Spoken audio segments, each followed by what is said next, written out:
Right, boys and girls, welcome back to the vlog. Join you today in my lovely couch.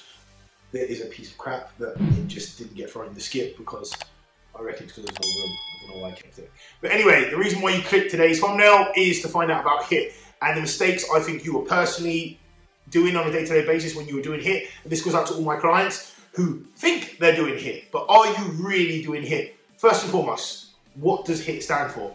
High intensity interval training. Simple, right? And what do we usually correlate that with? We think it's about going like a lunatic on a treadmill or a cross trainer or doing sprints outside up a hill, getting your lungs to burn off you, getting your heart rate ready to blow up. And you're like, oh, I'm doing HIIT.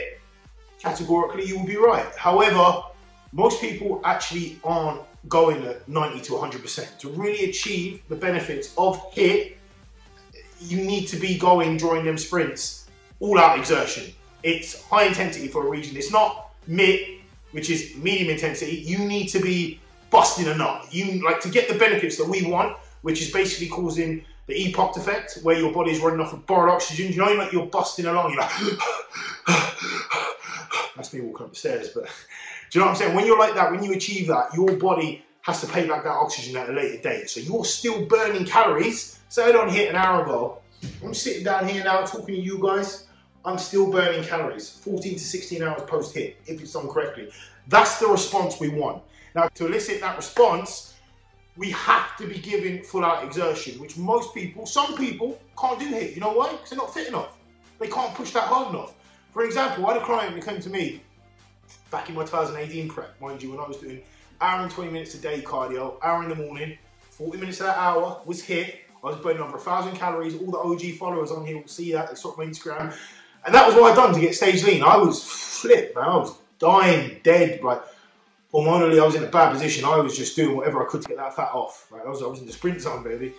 And it was a client. He was like, yeah, Mike, I'm doing an hour HIIT a day. He's like, just killing it. And I'm doing a minute sprint interval. And I was thinking, he's doing a full out exertion for a minute. And all I'm doing is like 30 seconds. And I'm whacked after 40 minutes. And I'm in peak condition now. I'm like in good nick. And I watched him do it in the gym one day, and he was doing it for a minute. And of course he'd do it for a minute. It's because of the resistance on the cross trainer. It was probably like a level 8 or a level 9. I know that differs from resistance trainer, cross trainer to cross trainer. But it defeats the purpose. When you're going for that sprint, it has to be full out exertion for 20 to 30 seconds. That you have to be at level 90 or 100% of your, to get the afterburn effect, to achieve the response we want.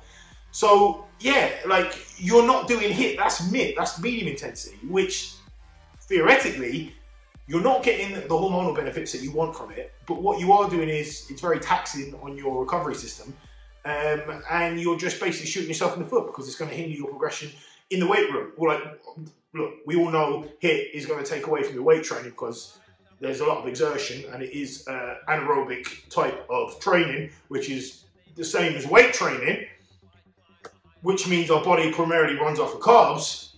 So yeah, you have to make sure you're doing it right. And as I said, don't get me wrong, I'm a big fan of HIIT, especially in a fasted state. Obviously, if you're doing it in a fasted state, your body is running off ketones. Ketones, I can't pronounce them, ketones. Ketones, there we go, Americanized, baby. Which basically means using fat for fuel. Now, I won't go in, that's another day. But I'm saying I'm a big fan of doing HIIT for a fasted state, mainly for the hormonal benefits and the mental benefits of that. But obviously you have to be able to excel to the best of your ability to actually achieve them results, which my biggest worry is that some of my clients say to me they're doing HIIT, but are they really going 90, 100% during them all-out exertion moments? Because you're not reaping the rewards from it.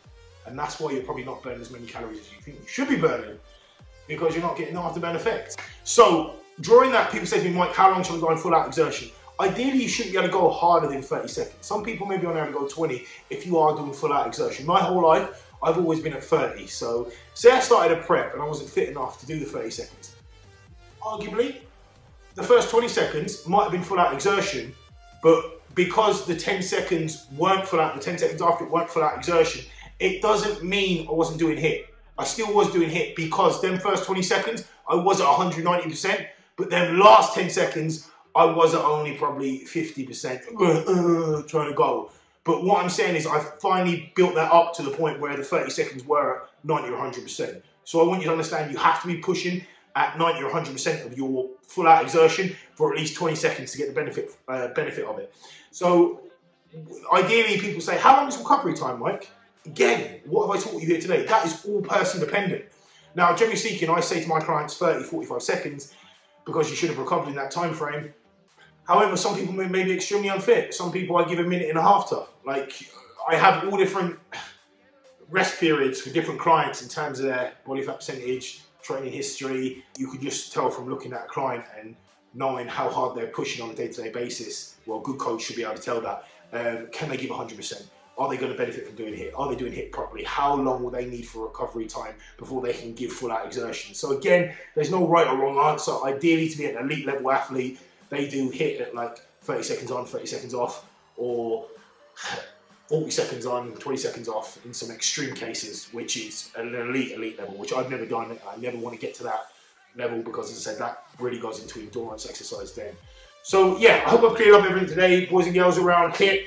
I know it was a quick, short vlog. There'll be more of these coming thick and fast, just trying to enlighten you and help you out in your journey to six-pack abs or doing cardio at home and just making sure you are getting benefits from it.